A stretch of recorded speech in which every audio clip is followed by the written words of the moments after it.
Salut, profitez de regarder l'histoire spéciale de mon père. Bon visionnage. James est un développeur expérimenté chez PlayStation Studios. Il est déterminé et passionné par son travail, mais il est également très conscient de l'importance de passer du temps en famille. Il est marié à Ava, une femme intelligente et dévouée qui soutient sa carrière tout en maintenant une forte présence dans la vie de leur fils Lucas. Lucas est un garçon curieux et énergique qui aime explorer et découvrir de nouvelles choses, il est proche de son père et écoute sa mère avec attention. James décida de prendre sa famille, sa femme Ava et son fils Lucas, pour un voyage dans le désert du Mexique. Pour cela, il loua un camping-car afin de pouvoir explorer les vastes étendues de sable et de roches. Ils passèrent plusieurs jours à parcourir le désert, à découvrir les différentes formations rocheuses et à observer les animaux sauvages qui y vivaient.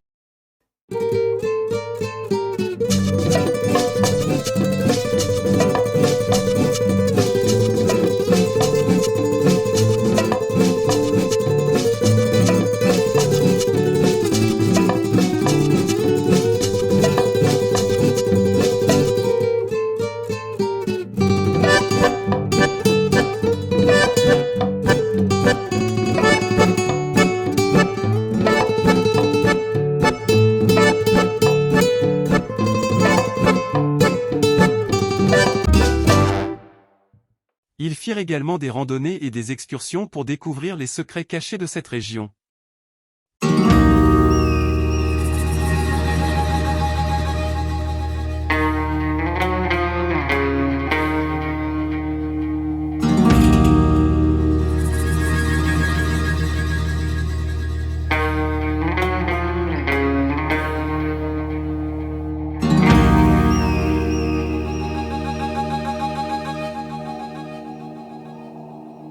Ava et Lucas étaient fascinés par les couchers de soleil rougeoyants et les nuits étoilées. James, quant à lui, appréciait le calme et la paix qu'il ressentait dans ce lieu isolé.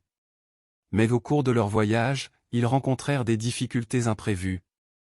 Leur camping-car tomba en panne dans une zone reculée du désert, et ils durent attendre des heures pour qu'un mécanicien arrive pour réparer leur véhicule. Pendant ce temps, ils entendirent des nouvelles alarmantes à la radio.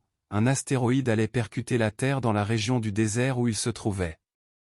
Ils furent immédiatement pris de panique, ne sachant pas quoi faire ni où aller pour se mettre à l'abri.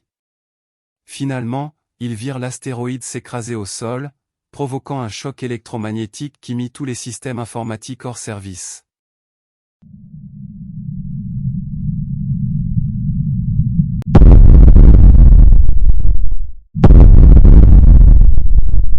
Ils se retrouvèrent alors complètement coupés du monde extérieur, sans moyen de communication ni de navigation.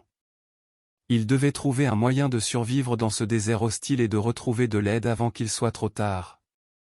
James décida de mettre son expérience de développeur pour bricoler un système de communication pour pouvoir contacter des secours. Pendant qu'ils travaillaient sur le système de communication, ils remarquèrent une chose étrange dans le désert. Une porte mystérieuse était apparue soudainement. Curieux de savoir ce qui se passait, James, Ava et Lucas étaient entourés d'une foule de gens qui se rassemblaient autour de la porte. Il y avait une grande agitation et beaucoup de spéculations sur ce que cela pourrait être. James décida d'aller voir de plus près et ils se retrouvèrent au milieu d'une foule entourant la porte mystérieuse. Il y avait des scientifiques et des experts en tout genre qui examinaient la porte et cherchaient à comprendre d'où elle venait et ce qu'elle pouvait être. James, Ava et Lucas se frayèrent un chemin à travers la foule pour s'approcher de la porte. Ils furent étonnés de constater que la porte semblait être faite d'un matériau extraterrestre. Alors qu'ils observaient la porte, ils virent que le vent avait emporté le ballon gonflable rouge de Lucas. Le petit garçon se mit à courir après son ballon, qui se dirigeait vers la porte. Malheureusement, il ne s'arrêta pas à temps et il fut aspiré à travers la porte, disparaissant de l'autre côté. James et Ava étaient sous le choc et ne savaient pas quoi faire. Ils se précipitèrent pour regarder à travers la porte, mais elle avait disparu, laissant derrière elle un PC portable futuriste. Ils étaient désespérés, ne sachant pas comment retrouver leur fils. Ils découvrirent bientôt que le PC portable était connecté à un monde virtuel de jeux vidéo, basé dans la ville de Chicago. Lucas se retrouva dans un monde fantastique de jeux vidéo, où il avait l'air heureux et en sécurité. Il se mit à explorer cette ville virtuelle, admirant les bâtiments futuristes et les personnages virtuels qu'il rencontrait sur son chemin. En se baladant dans la ville, une montre attira son attention. Il la ramassa et en la mettant dans sa main, il se retrouva connecté avec son père. James lui promit de tout faire pour le ramener dans le monde réel. Traversant une ruelle de Chicago, Lucas tomba sur Venom, un personnage maléfique dans le jeu vidéo. Terrifié, Lucas tenta de s'échapper et contacta son père via la montre pour demander de l'aide. Angoissé, James se mit à programmer et à envoyer Spider-Man pour la rescousse de son fils. Venom prêt à en finir avec Lucas quand soudainement Spider-Man lance une attaque dans son dos. Le combat entre Venom et Spider-Man était intense et épique. Venom était un adversaire redoutable, avec des capacités surhumaines et une force physique impressionnante. Il se battait avec une rage dévastatrice, visant à vaincre Lucas à tout prix. Spider-Man, quant à lui, était agile et rapide, sautant et bondissant autour de Venom tout en lançant des attaques précises et ciblées. Il utilisait ses toiles pour immobiliser Venom, temporairement lui coupant l'avantage. Le combat était intense, les deux adversaires échangent des coups et des esquives, les attaques de Venom étaient puissantes et dangereuses et Spider-Man lui réplique avec ses toiles et ses coups précis.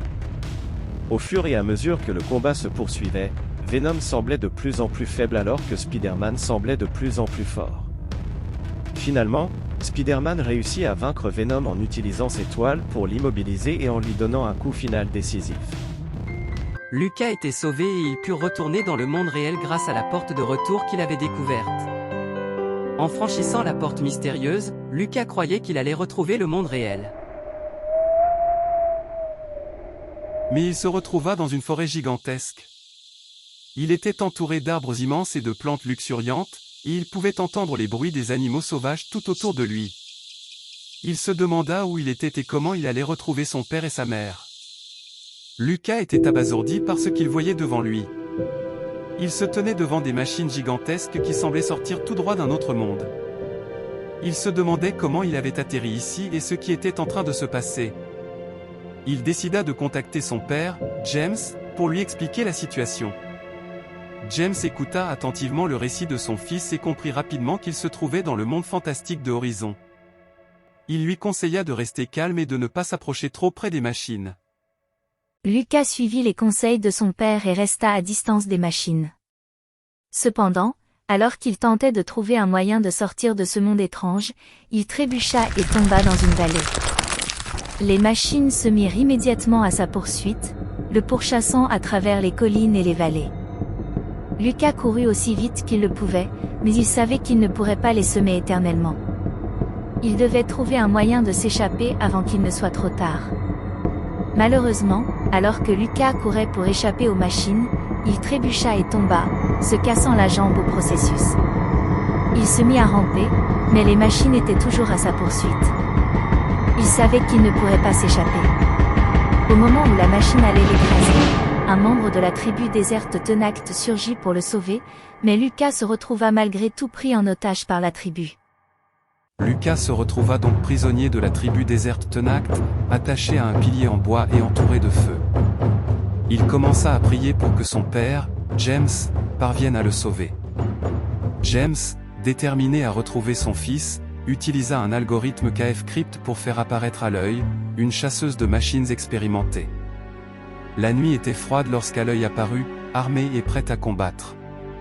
Elle se fraya un chemin à travers la tribu et libéra Lucas de ses liens. Ensemble, ils s'enfuirent loin de la tribu et retournèrent en sécurité chez eux. Lucas était reconnaissant envers à l'œil pour l'avoir sauvé et envers son père pour avoir utilisé l'algorithme KF-Crypt pour la faire apparaître. Après son sauvetage, Lucas se mit à réfléchir à la manière de rentrer chez lui. Il se rappelait de la porte mystérieuse qu'il avait vue lors de son aventure dans ce monde étrange et il demanda à Aloy de l'aider à la trouver. Aloy accepta avec enthousiasme et ils commencèrent leur recherche. Après des semaines de recherche, ils finirent par trouver la porte mystérieuse.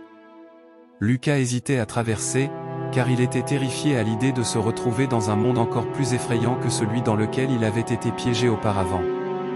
Mais sa mère le rassura en lui disant qu'elle était sûre qu'il pouvait affronter n'importe quoi et qu'elle serait toujours là pour lui. Encouragé par les paroles de sa mère, Lucas prit une profonde inspiration et traversa la porte. Lucas se retrouva subitement dans une ville déserte, laissant derrière lui la porte mystérieuse. La ville de Seattle avait l'air d'avoir été abandonnée depuis des années.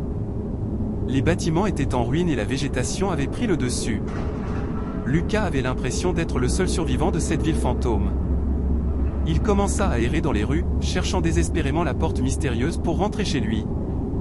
Mais alors qu'il continuait son exploration, il entendit des bruits étranges venant de derrière lui. Il se retourna et vit une horde de zombies qui se dirigeait vers lui.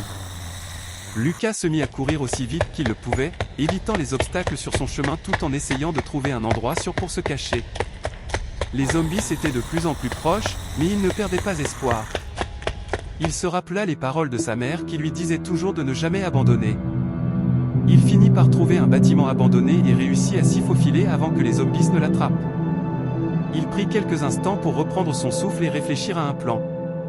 Lucas sursauta en entendant un grognement derrière lui. Il se retourna brusquement et vit un zombie qui s'approchait dangereusement de lui. Pris de panique, il tenta de lui échapper mais le zombie le mordit à l'épaule. Lucas poussa un cri de douleur et de peur. James se mit à crier de toutes ses forces en voyant le zombie mordre son fils. Il était convaincu que Lucas allait mourir sous ses yeux, incapable de faire quoi que ce soit pour le sauver.